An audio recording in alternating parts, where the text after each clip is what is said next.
दोस्तों, आज हम आपको एक ऐसी कथा का श्रवण करा रहे हैं जो सुनने मात्र से आपके जीवन में सुख, शांति और संपत्ति और धन की वर्षा होगी। तो चलिए कथा को प्रारंभ करते हैं। अगर आप यह कहानी सुन रहे हैं तो पूरा सुनिए। इस कथा को आधा अधूरा छोड़कर जाने की गलती मत करिए, क्योंकि यह इस पवित्र कथा को पूरा सुनने मन चाहा फल की प्राप्ति होगी। इसलिए इस कथा को पूरा सुने। आप शिव भक्त हैं तो भोलेनाथ का अनादर ना करें। 2025 की महाशिवरात्रि की सही तिथि और शुभ मुहूर्त क्या है? हर हर महादेव। मनुष्य जीवन के सभी दुख दर्द दूर कर देना, उसकी भक्ति संपूर्ण करना, भक्ति स्वीकार करना। हर हर महादेव। श्रद्धालुओं, महाशिवरात्रि है, भोले की रात्रि है और साल भर के इंतजार के बाद यह खूबसूरत चमत्कारी रात्रि आती है।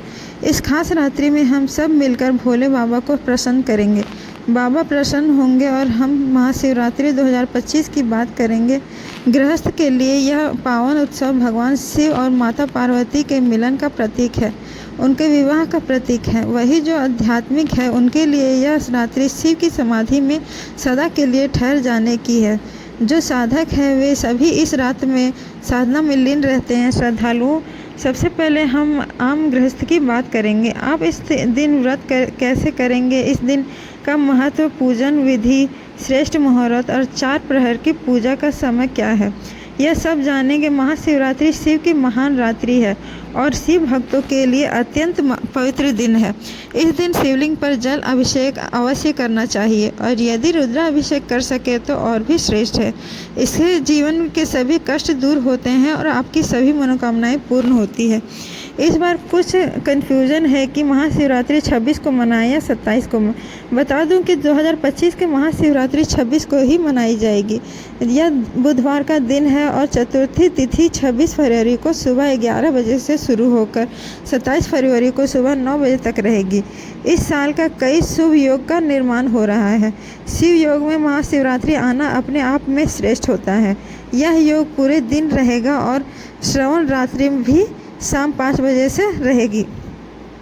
इसके बाद घनिष्ठ नक्षत्र शुरू हो जाएगा। जो लोग रात में 4 प्रहर की पूजा करना चाहते हैं वे शाम 6:30 से रात 9:30 बजे तक पहले प्रहर की पूजा करें। दूसरा प्रहर रात 9:30 बजे से 12:40 तक है। तीसरा प्रहर 12:40 से लेकर 3:40 तक है। चौथा प्रहर 27 फरवरी को सुबह 3:30 बजे से लेकर 6:50 तक का है। जो लोग निश्चित काल की पूजा या रुद्राभिषेक करना चाहते हैं वे 26 के मध्य रात्रि से 27 की रात 12:40 तक कर सकते हैं। 27 तारीख को सुबह का 6:50 से 8:50 के बीच व्रत का पालन कर सकते हैं। एक दिन पहले ही सारी सामग्री, पंचामृत, पुष्प आदि एकत्रित कर लें। अगर आप गंगा जल से अभिषेक करना चाहते हैं तो उसे भी तैयार रखें। तो कच्चा दूध, दही, दूध से घी, शहद, शक्कर, चंदन, अष्टकलावा और जनेऊ 2 या 3 रखें। अगर आप गणेश जी, नंदी बाबा और कार्तिकेय को अर्पित करना चाहते हैं तो 4 जनेऊ की आवश्यकता होगी। लेकिन अगर आप सिर्फ भोलेनाथ को अर्पित करना चाहते हैं तो 1 जनेऊ ही पर्याप्त है। बेलपत्र अवश्य रखें। आप अपनी इच्छा अनुसार 10 से 15 या जितने भी बेलपत्र रखना चाहें रख सकते हैं। अगर आपके पास बेलपत्र की उपलब्धि नहीं है तो आप पहले से ही बेलपत्र तैयार कर लें।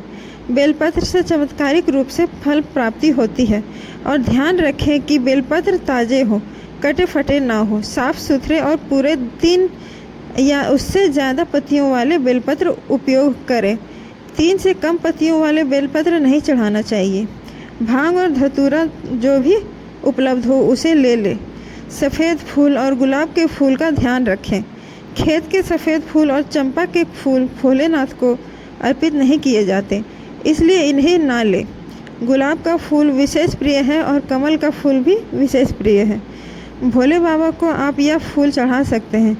अक्षत चावल कम से कम 1-2 मुट्ठी ज़रूर लें। ऐसा नहीं कि थोड़े से अक्षत लेकर चले जाएं। पूजा के बाद दोनों हाथों से 1 मुट्ठी चावल अर्पित करें। भोले बाबा को अपनी मनोकामना बोलते हुए या ऐसे ही चावल अर्पित करें। कम से कम 250 ग्राम चावल ले। दीपक जलाने के लिए धूप दीप भी लें रुद्राक्ष की एक अभिमंत्रित माला जो 1.25 लाख बार जाप से अभिमंत्रित हो श्रेष्ठ होती है। अगर आपके पास अभिमंत्रित माला नहीं है तो जो भी रुद्राक्ष की माला हो उसे ले, भद्राक्ष ना हो भारतीय रुद्राक्ष ही ले। जो भद्राक्ष कहलाते हैं, आपको सस्ते रुद्राक्ष का उपयोग नहीं करना चाहिए। भले ही वे सस्ते हो, आपको कोशिश करनी चाहिए कि आपके पास नेपाली रुद्राक्ष माला हो और उससे आप जाप करें। अगर नेपाली रुद्राक्ष उपलब्ध नहीं हो तो इंडोनेशिया के रुद्राक्ष भी अच्छे होते हैं, उनसे भी आप जाप कर सकते हैं। एक थाली रख लीजिए जिसमें आप सभी पूजा सामग्री लेकर जा सकें और एक थालपोश भी रख लीजिए। अगर आप मंदिर जाने वाले हैं तो थाली को ढकने के लिए कोई सुंदर कपड़ा भी रख सकते हैं। ओम नमः शिवाय का जाप करते हुए प्रभु का ध्यान करें और सुबह जल्दी उठें। हथेलियों के दर्शन करें, धरती माता को प्रणाम करें, घर की साफ सफाई करें और गंदे घर में पूजा ना करें। इस बात का ध्यान रखें। अगर तीर्थों में स्नान करना संभव ना हो तो घर में ही गंगा जल डालकर स्नान करें और स्वच्छ सुंदर वस्त्र पहने। अपने मस्तक पर भस्म की त्रिपुंड बनाएं या चंदन की त्रिपुंड बनाएं। 3 रेखाएं खींचने से नकारात्मक ऊर्जाओं से बचाव होता है और प्रभु से आपका जुड़ाव मजबूत होता है। इसके बाद सूर्य भगवान को एक लोटा जल अर्पित करें। दक्षिण दिशा की ओर मुख करके हमेशा की तरह अपने पितृ को नियमित एक लोटा जल अर्पित करें और शिवलिंग के सामने बैठकर आज आप संकल्प लें। थोड़े से पुष्प हाथों में लेकर कहें, हे प्रभु, आज मैं संकल्प करता हूँ कि सच्चे मन से परिवार सहित महाशिवरात्रि का व्रत करूँगी। ऐसे कहते हुए थोड़े से अक्षत लेकर संकल्प लें। जल, सिक्का आदि लेकर संकल्प को वहीं छोड़ दें और इसके बाद पूजा की शुरुआत करें। नियम के अनुसार पहले शिव परिवार की पूजा करनी चाहिए, इसके बाद भोलेनाथ का अभिषेक किया जाता है। सबसे पहले गणेश जी, फिर कार्तिकेय माता, पार्वती, नंदी जो उनके वाहन हैं और शिव जी के अन्य गण आदि का पूजन करें। यदि कहीं उनका मंदिर है तो वहाँ भी पूजन कर सकते हैं। इसके बाद भी अगर नहीं हो तो इन सब का भाव करके थोड़ा थोड़ा पूजन करके आप कुछ रख दीजिए। सुपारी रख कर भी पूजन कर सकते हैं और फिर आपको भोले बाबा का अभिषेक शुरू करना चाहिए। पहले ही पंचामृत तैयार कर लें। दूध, दही, घी, शहद और शक्कर मिलाकर आप पंचामृत बना सकते हैं या फिर आप अलग अलग भी अभिषेक कर सकते हैं। पूजा खड़े होकर नहीं करनी चाहिए।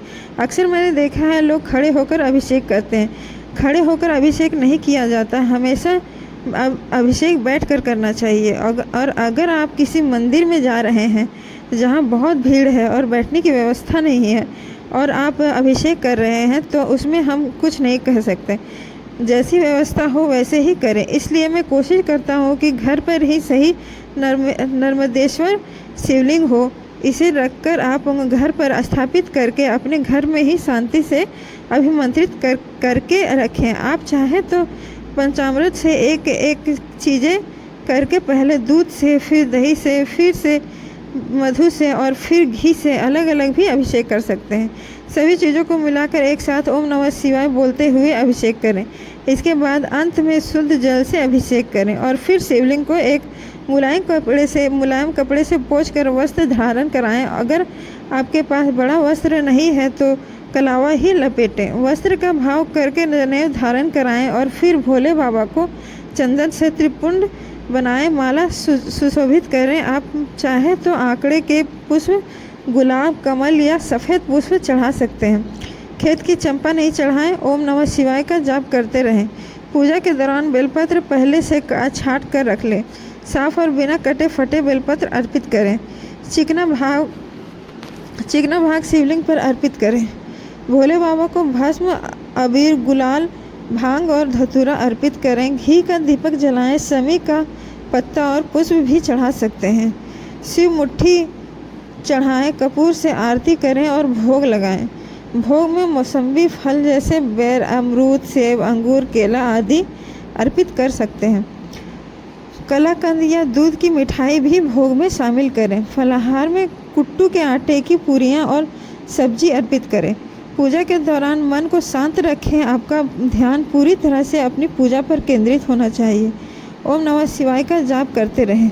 जब आप शिव का जाप कर रहे हो या मंदिर जा रहे हो तो ध्यान रखें कि आपका मन इधर उधर ना भटके। मंदिर में आपको यह नहीं सोचना चाहिए कि कौन क्या कर रहा है, सिर्फ अपनी पूजा पर ध्यान केंद्रित करें। कौन कहाँ खड़ा है और क्या कर रहा है, इन बातों पर ध्यान ना दें। आप अपनी मेहनत से पूजा करने गए हैं तो लोगों के बीच में फंसकर अपनी पूजा का फल व्यर्थ ना करें। इसलिए अपना ध्यान सिर्फ भोलेनाथ पर रखें और वहीं बैठकर शिव चालीसा रुद्राष्टक का पाठ करें। महामृत्युंजय मंत्र का भी जाप कर सकते हैं। अगर आपके गुरु ने आपको कोई मंत्र दिया है तो उसका भी जाप कम से कम 108 बार जाप करना चाहिए। अगर आप 11 माला का जाप कर सकते हैं तो यह भी और भी श्रेष्ठ है। रात्रि की जागरण भी करना चाहिए। कोशिश करें कि रात भर जागकर चारों प्रहर में शिव पूजन करें। अगर यह संभव ना हो तो नमः शिवाय का जाप करें, शिवजी के मंत्रों का उच्चारण करें, शिवजी के पाठ करें और दिन भर उपवास रखें। महाशिवरात्रि पर 3 प्रहर का व्रत माना गया है, लेकिन प्रदोष काल में व्रत खोल लिया जाता है। महाशिवरात्रि पर पूरे दिन निर्जल व्रत करने का नियम है। जो लोग निर्जल व्रत नहीं कर सकते हैं फलाहार कर सकते हैं, जैसे पाइनएप्पल जूस आदि पी सकते हैं। कुट्टू के आटे की पूरियाँ आदि खा सकते हैं। अगर तबीयत ज़्यादा खराब हो तो समा के चावल, साबूदाना के बड़े आदि खा सकते हैं। ध्यान रखें कि अच्छी कंपनी का साबूदाना लें जो फैक्ट्री में बना हो, सस्ता हो और सड़ा हुआ साबूदाना ना खाएं। रात में थोड़ी देर साधना जरूर करें। बिना गुरु की अनुमति के उग्र तरीका साधना ना करें। साधना का उद्देश्य शुभ और सकारात्मक होना चाहिए। किसी को परेशान करने के लिए साधना ना करें और जो भी साधना कर रहे हैं उसे अपने गुरु के अलावा किसी को ना बताएं। इससे आत्मा की शुद्धि होती है, मानसिक शांति मिलती है, जीवन में धन, वैभव और सफलता प्राप्ति होती है। नकारात्मक शक्तियों से बचाव होता है और परिवार की सुरक्षा होती है। दुर्घटना से रक्षा होती है और मृत्यु योग भी टल जाता है, क्योंकि आप महाकाल की पूजा कर रहे हैं और काल से बड़ा महाकाल ही होता है। इस बात का ध्यान रखें कि इस रात में ब्रह्मांड की जो ऊर्जा होती है वे बहुत सक्रिय होती है। शिव तंत्र में कहा गया है कि इस रात्रि में आपको रीढ़ की हड्डी सीधी रखते हुए साधना और ध्यान करना चाहिए। यह रात्रि आध्यात्मिक शक्ति, मानसिक शांति और भौतिक इच्छाओं की पूर्ति का समय है। इसलिए इस रात्रि में रीढ़ की हड्डी को सीधी रखते हुए ओम नमः शिवाय का अधिक से अधिक जाप करें। इससे आपकी कुंडली भी जागृत होती है। जो लोग साधक हैं और कुंडली जागृत करना चाहते हैं उनके लिए यह बहुत मददगार होगा। अगर चेतना का विकास होगा, श्रद्धालुओं ब्रह्मांडी ऊर्जा और शिव तत्व से जुड़ने का यह उत्तम समय है। आप किसी भी शिवालय, शक्तिपीठ, तीर्थ स्थल में हो या अपने ही घर में एकांतवास करके 4 प्रहर ना सही कम से कम 1 प्रहर ही जाप करें। भोले बाबा का अभिषेक करें, ध्यान करें और अपनी ऊर्जा को जागृत करें। श्रद्धालुओं, यह महापर्व महाशिवरात्रि है।